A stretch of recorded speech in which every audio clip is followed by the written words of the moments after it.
The night was quiet in the forest. The trees stood still, and the wind was soft. Rayan sat near his small campfire, boiling water for tea. He was alone, like always.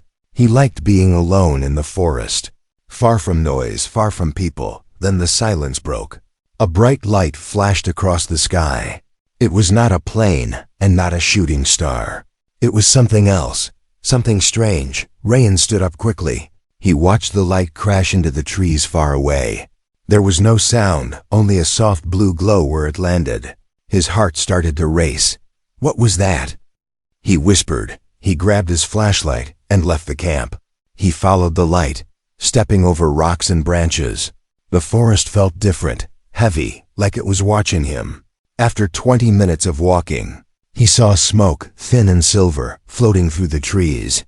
Then he saw it, a strange object, half buried in the ground. It was shaped like an egg, but bigger than a car. The surface was smooth, glowing slightly. It didn't look broken, but it looked tired. Rayan slowly walked closer. The air around it was warm and buzzing. He heard something, not loud but clear. It was crying. Not animal cries, not machine sounds. It was soft, scared, like a child. He moved around the pod. A small door was open, bent outwards like it had forced itself open. Inside, he saw two small figures, curled up, shaking. Their skin was pale blue, their hair like silver threads. They had big glowing eyes, full of fear and tears. They were not human, but they were not monsters either. They looked like children, lost and afraid. Rayan raised both hands slowly. "It's okay," he said gently. "I won't hurt you." The taller one moved first. She placed a hand on her sister's shoulder, then looked at Rayan with sad, glowing eyes. They didn't speak, but they understood. Rayan took off his jacket and gave it to them. They were cold, their skin shaking. He looked around. No one else was there. No cameras, no people, just him, two alien girls, and the broken pod. He made a choice. He couldn't leave them here. They would die, or worse, someone else would find them first. "Come with me," he said. He didn't know if they understood, but they followed, back at his cabin. Rayan lit the fire again. He gave them water and some food. They didn't eat much, just stared at the flames. He sat near them, unsure of what to do. "Who are you?" he whispered. "Where did you come from?" The smaller girl pointed at the stars through the window. Then she made a sign with her hands, like falling, then breaking. Rayan understood enough. They crashed. They were alone. The taller girl looked at him and said one word, slowly, "Mom." Rayan nodded. "She's coming?" The girl nodded back once, then, just for a second. Rayan saw something outside, a red flash between the trees. He stood up fast, walked to the window. But there was nothing there, only darkness, only trees. Maybe his mind was tired, maybe it was just nerves. But he had a feeling they were not alone. Something else saw the crash, and whatever it was, it didn't come to help. Rayan looked at the girls, now asleep beside the fire. He knew his life had changed tonight, and tomorrow would not be easy. He turned off the lights, sat near the door with a flashlight in his hand, and waited outside far above the forest. Another light blinked in the sky, but this one didn't fall. It stayed, watching. Rayan opened his eyes fast. He had fallen asleep in the chair, flashlight still in his hand. The fire had burned out, and cold air filled the cabin. For a second, he thought maybe it was all a dream. Then he saw them, the two alien girls, still sleeping, their skin glowing faintly in the dark. He got up slowly, careful not to wake them. His mind was full of questions. Who were they? Why were they sent here? And who else knew they were on Earth? He stepped outside. The forest looked normal again. Too normal. The birds were chirping. The sky was light blue, but Rayan's stomach felt heavy, like a storm was coming. He turned on his old radio. The news reporter's voice was sharp. Strange lights were seen last night near Silverpine Forest. Some believe it was a meteor, but no remains have been found. Military drones have been sent to investigate the area. Rayan turned it off, so they were already looking. He had no time. He ran back inside. The girls were awake now. The older one was staring at the wall, deep in thought. The younger one was playing with a spoon. Tapping it gently on the table, Rayan sat down in front of them. "I need to hide you," he said. "They're coming." The older girl blinked slowly. Then she raised her hand and pointed to her ear. A soft beep came from her wristband. A hologram appeared, blue light in the air. Rayan saw a woman's face, strong and beautiful. She looked like the girls, but older, regal. The voice came a second later, calm and powerful. "My daughters, stay where you are." "I am coming." Rayan's eyes widened, so she was real, their mother.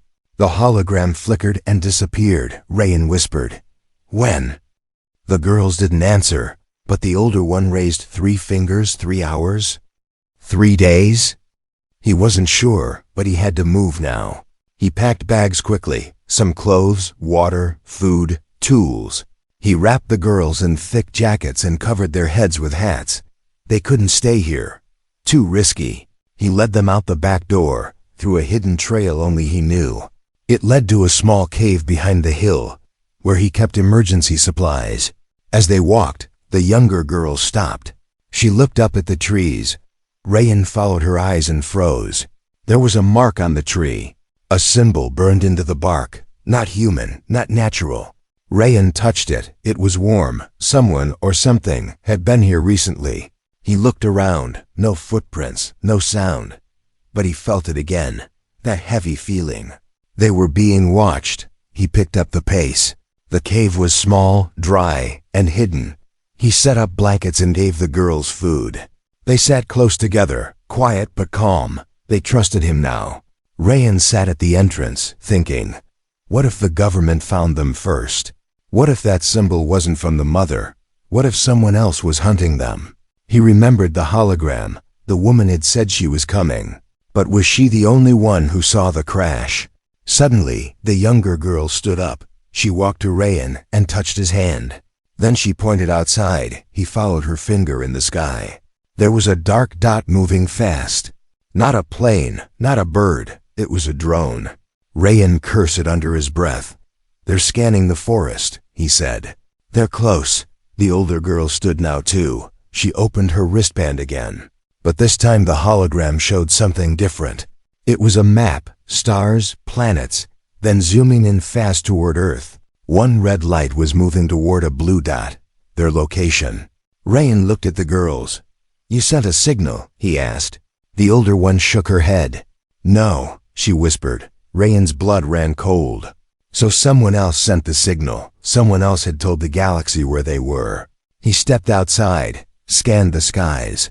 Far in the distance, something shimmered in the clouds. It wasn't the mother. It was too soon, too fast, too dark. The real danger was on its way. The rain started without warning. No clouds, no wind. Just sudden drops falling like tiny knives.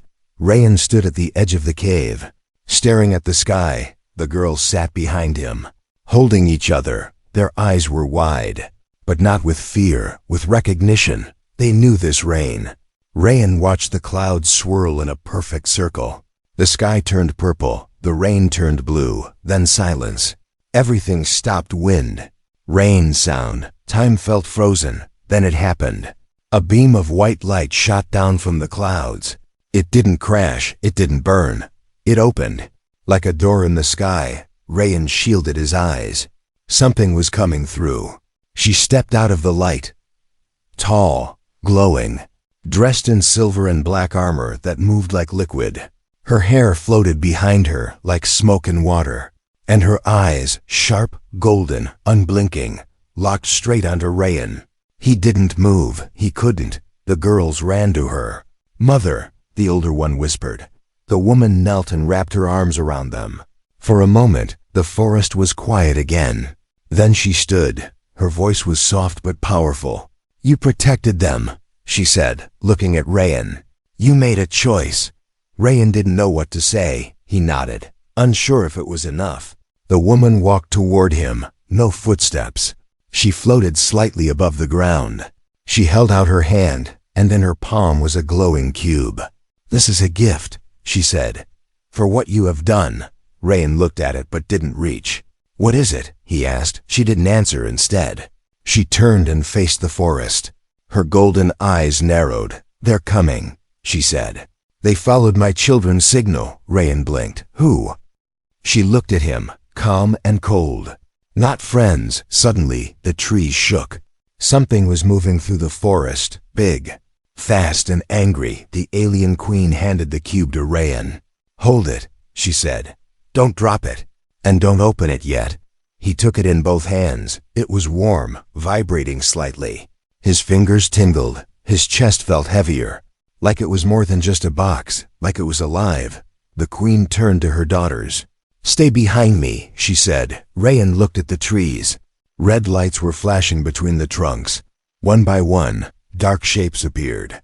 Armored creatures, taller than any human, with weapons growing out of their arms. The queen stepped forward, her hands glowing with energy. "You are not welcome," she said to the creatures. "This planet is protected," the creatures hissed. One raised its arm and fired. Rayan felt a flash of heat. But the queen raised her hand. A shield of light blocked the blast. Then she moved fast like lightning. She flew forward, striking with a wave of energy. The forest lit up like fire. The creatures screamed and scattered. Rayan backed up, holding the cube tight. The girls hid behind a rock, watching their mother fight. One of the creatures broke past the trees and charged at Rayan. It roared, eyes locked on the cube. Rayan stumbled back, ready to run. But the older girl stepped forward. She raised her hand. A beam of blue light shot out and froze the creature in midair. She looked at Rayan and said, "You must leave now." Rayan nodded. He turned and ran deeper into the forest. The cube pulsed in his hands, faster and faster. It was guiding him behind him. The fight grew louder, explosions, screams, flashes of light. But he didn't stop then, without warning. Everything went dark again. No sound, no light. Just blackness. Rayan blinked. He was no longer in the forest. He was standing in a white room, alone. The cube floated in front of him. A voice echoed around him, the queen's voice. "This is only the beginning," she said. "What happens next depends on you." The cube opened slowly. Inside, something shimmered. A star. A machine. A memory. Rayan couldn't tell. But he knew one thing. Earth would never be the same again. Rayan wasn't breathing. Not because he forgot, but because his body simply couldn't. The air was gone. The sound was gone. Everything was gone. He stood inside a white room that had no floor. No walls, no ceiling, but he wasn't floating. He wasn't falling. He was just there, in front of him. The cube hovered silently. It spun slowly, changing color with every turn. Then it cracked open. Not like a machine, more like a seed, like it had been waiting to bloom. Inside was light, pure and alive. It reached toward Rayan, not to blind him, but to show him something. Suddenly, the room disappeared. Rayan saw the sky, but it was not Earth sky. He stood on a mountain of glass, on a planet with 3 moons. Creatures flew across oceans of light. Machines walked with people. Cities floated in the clouds. There was peace and power and beauty. Then the vision changed. He saw Earth, burning, broken, choking in smoke. He saw machines in war, cities flooded, forests turned to ash. He saw faces, human faces full of fear, and above them, ships. Not alien ships, but Earth's own, turning on its own people. Rayan felt sick. His knees hit the floor, but there was no floor. A voice spoke inside his head, calm and clear. "This is one path. Your kind is brave, but your leaders are blind. Too much power, too little wisdom.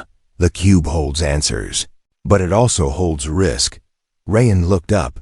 The queen stood in front of him. "Or maybe it was only a memory of her. You were chosen," she said. "Not because you are strong, but because you showed kindness without reward." Rayan's voice finally returned. "What do you want from me?" She looked at him. "I want nothing," she replied. "But your world may want everything." The vision ended. Rayan gasped, air returning to his lungs. He was back in the forest. The girls were beside him, scared but safe. The queen was wounded, kneeling in the dirt, Her armor was cracked, her eyes dim. The enemies were gone for now. Only smoke and broken trees remained. Rayan rushed to her. "You saved us," he said. She nodded weakly. "I slowed them," she said. "But they will return." She looked at the cube in Rayan's hands. "It responded to you," she whispered. "That means it accepted you." Rayan stared at it. "It showed me things," he said. "Beautiful things. And terrible ones." The queen smiled. "That is what truth looks like." The sky above them began to shift again. More ships would arrive soon, not all friendly. They had little time. Rayan helped her stand. "What now?" he asked. She pointed to the cube. "You must decide," she said. "Keep it, and your world changes forever. Return it, and your life goes back to silence." Rayan looked at the girls. They were staring at him, not like a stranger, but like a leader. He had only hours ago been a man alone in the woods. Now, the future of Earth was in his hands. "I don't want power," he said quietly. "But I can't ignore this." The queen closed her eyes. "Then listen to the cube," she said. "It will guide you." A new light appeared above the trees. A golden portal, a way out. Rayan turned to the girls. They nodded, holding hands ready to follow. The queen stepped into the light. Rayan followed as they disappeared. A voice echoed behind them, not human, not alien, something else entirely. "He has touched the seed. The test has begun."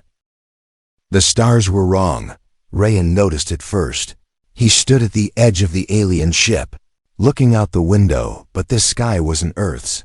The constellations were twisted. Unfamiliar, he was no longer home. The queen stood beside him. Quiet and still, her wounds had healed. But her face looked heavier, older. They had crossed a wormhole, traveled far beyond the solar system. The girls slept in a quiet chamber, wrapped in soft white light. Rayan held the cube in his hands, but it no longer glowed. It was cold now, silent, like it was thinking. He turned to the queen. "What is this place?" She didn't answer right away. Instead, she raised her hand. The walls around them became transparent. Rayan's breath caught in his chest. Floating outside was a giant ring, spinning slowly in the dark. It was the size of a moon, covered in alien symbols, and inside the ring, a sun, trapped, glowing with blue fire. "This is the archive," she said. "The center of the old galaxy. Every species that survived brought their gifts here. To prove they were ready." Rayan looked down at the cube. "So this isn't just a gift. It's a test," she nodded. "And now that you've accepted it, you are being watched." Suddenly, the room shook, the ship's lights dimmed. The cube began to pulse again, slow and steady. Then a voice spoke, not out loud, but inside Rayan's head. "Input detected. New user, human. Trial begins now." The queen turned to him. Serious and calm. "You must answer," she said. "Not with words, but with choices." Rayan blinked. What kind of choices? Before she could answer, the room changed. They were no longer inside the ship. They stood in a large circular chamber made of glass and light. In front of them stood 3 figures, each one made of energy, shifting shape constantly. They spoke together, one voice. "You carry the cube. You carry your world. Will you choose progress or protection?" Rayan stepped forward. "What does that mean?" The voice replied. "You may give your world clean energy. You may cure all disease. You may end war. But you will lose control. Once given, it cannot be taken back." Rayan looked around. He saw Earth in a projection, millions of people, struggling, hoping, fighting. Then he saw it again, the cube's vision, a future where Earth had power but no wisdom. He felt sick. Too much too fast could destroy everything. But doing nothing would let the world stay broken. He looked at the queen. Her eyes said nothing. This was his choice, not hers. Rayan took a deep breath. "Show me another path," he said. The chamber lit up. The figures faded. The cube rose from his hands and hovered in the air. Then it split into 3 smaller orbs. Each one held a different glow, gold, green, and black.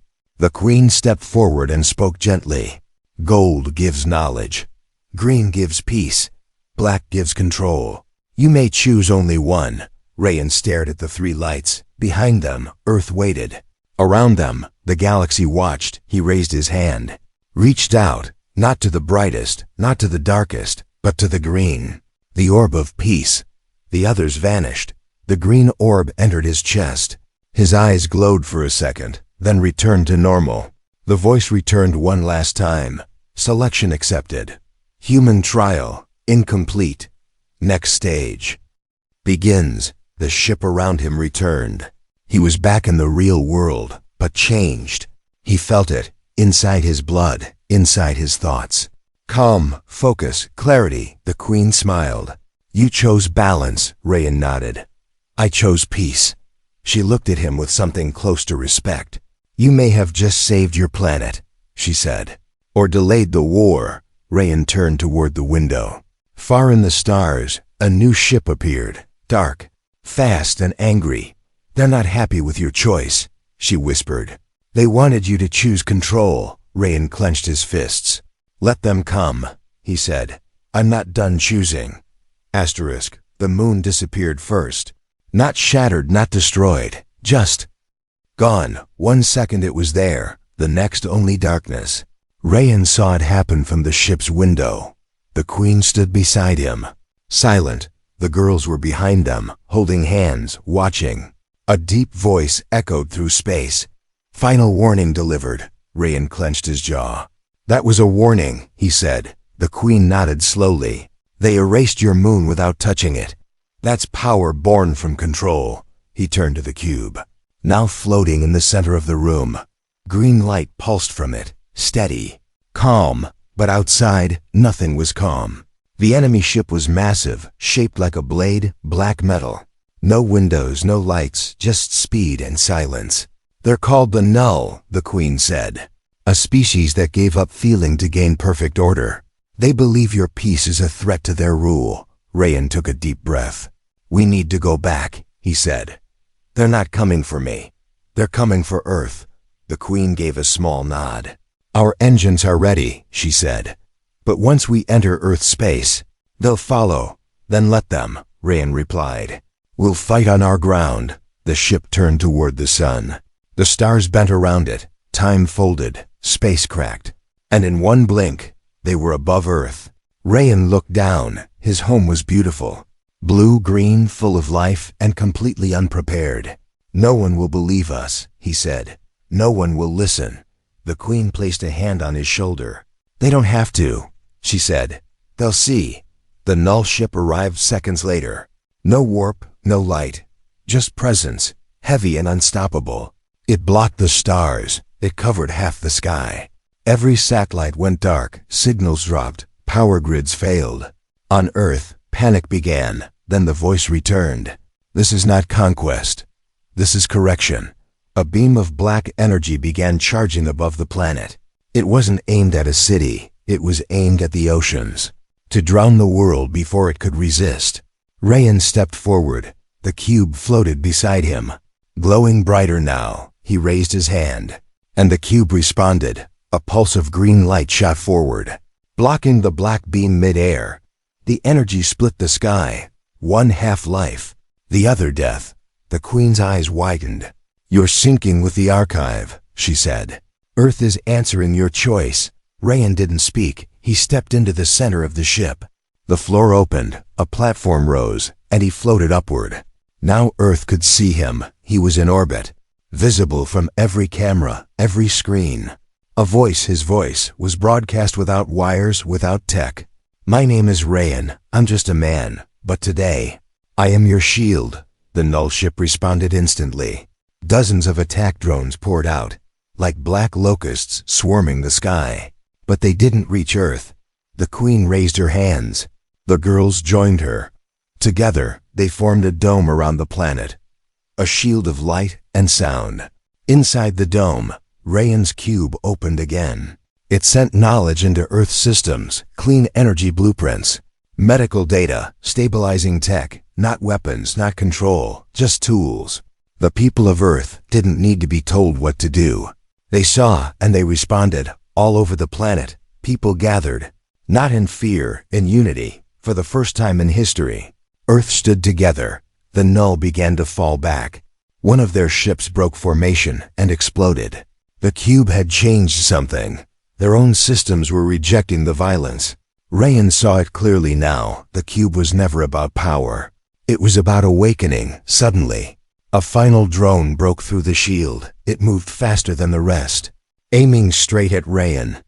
Too close, too fast. Then, a flash of silver, the older alien girl appeared in front of Rayan. Her hands glowed, her eyes locked onto the drone. She took the full hit. The explosion was silent in space. But Rayan screamed. He flew toward her, caught her drifting body. She was breathing. Barely. Her voice was soft. "You passed." Rayan looked back at the cube. It pulsed once, then turned gold. The trial was complete, but the war was not over. Rayan didn't move. He floated in silence. One arm holding the girl, the other holding the cube. Behind him, Earth glowed like a dream. Below him, the enemy ship retreated, silent, wounded, afraid, and all around him, the galaxy waited, but Rayan's eyes were locked on her. The girl who saved him. Her silver hair floated in slow motion. Her skin cracked with light. She was still breathing. But barely. He whispered her name. But she didn't answer. She didn't need to. The cube pulsed gold in his hand. Not green, not red, not black, but something new, something final. He looked at the Queen. She stood inside the ship, her face still and unreadable. She knew what the gold meant. "It's time," she said. "Time to choose." Rayan looked down at Earth. The oceans were calm. The cities were healing. People had begun to understand. Something had changed. Not because of weapons, not because of war, but because someone chose peace.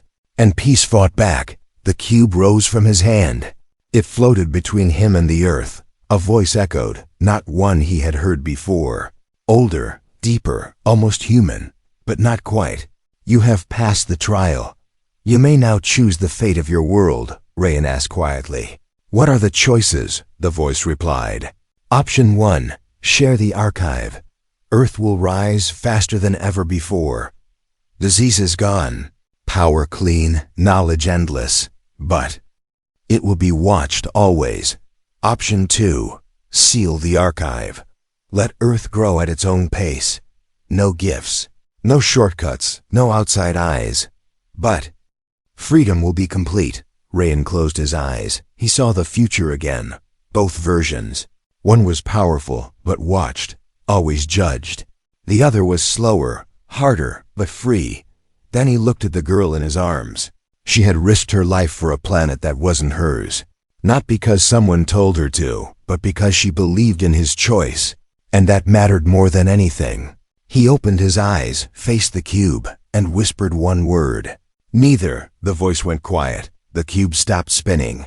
Even the stars seemed to pause. Rayan continued. "I don't want Earth to be judged, and I don't want it left in the dark either. I choose something else. Let Earth decide together." The cube blinked. Once, then again, faster than it exploded, silently. Into a billion golden sparks. They spread across the sky like a second galaxy, each one flying down toward Earth. The Queen stepped forward, stunned. "You rewrote the rules," she said. Rayan shook his head. "No," he said. "I just remembered what the test was really about. It wasn't about power. It was about trust. Now Earth had a choice, all of it. Not just leaders, not just armies, every person, every country, every voice. The galaxy wouldn't control them. Rayan wouldn't control them. They would choose their own future." The Queen lowered her head. Her voice was soft. "Then your kind may be young, but you are not children." Rayan looked at the girl in his arms. Her eyes fluttered open. She smiled, weak but alive. He smiled back. "You're safe," he whispered. She nodded once, then closed her eyes again to rest. Behind him, Earth was brighter than before. Not because of the sun, but because something inside it had awakened. Rayan floated down, touched Earth's surface for the first time since all this began. Grass under his feet, wind on his skin. People watching in silence. He didn't speak. He didn't need to. They had seen enough in the sky. The Queen's ship rose. She gave Rayan one last look. then vanished into the stars. He was alone again, but not really this time. The world was with him. He walked forward. No throne, no crown, no title. Just a man who said yes when no one else could, and that was enough.